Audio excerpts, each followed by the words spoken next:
My name is Catherine McKeown. I'm a writer and policy researcher, and I was the researcher on the 100 Years of Beauty Russia project for CUT. This was a really difficult project to work on because Russia has changed so much. You have to sort of take into account how people were in work camps a lot of the times, and there was secret police. I started out with it from the political landscape to be able to better mediate my deeper dive into the cultural research of it. My favorite look was from the 1910s. We based the look after the famous ballerina Anna Pavlova. She was very small and effeminate, but still showed a lot of power and self-affirmation in her looks.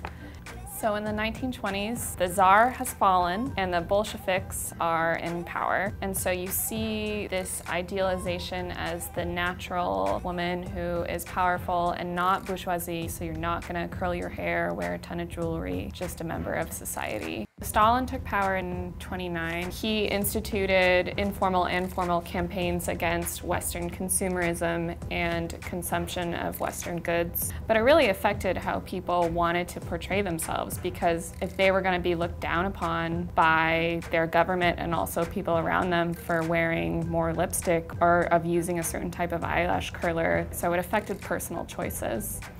We based the 1940s look off of famous female fighter pilots that were a part of Russia's contribution to the Allied forces to fight against Germany in World War II.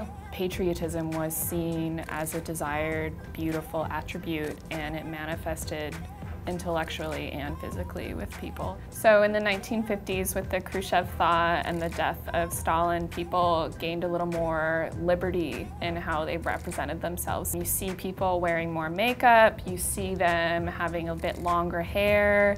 Not everyone has the same hairstyle anymore.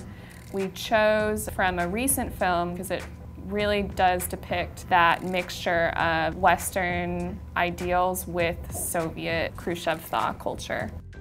From the 1950s, we see a transition towards more Western ideas of femininity, longer hair, obvious eyeliner and other sorts of makeup, bigger jewelry, even though the US and the West was at war with Russia. But because it was the Cold War, they're still open to each other. It was a really fascinating time.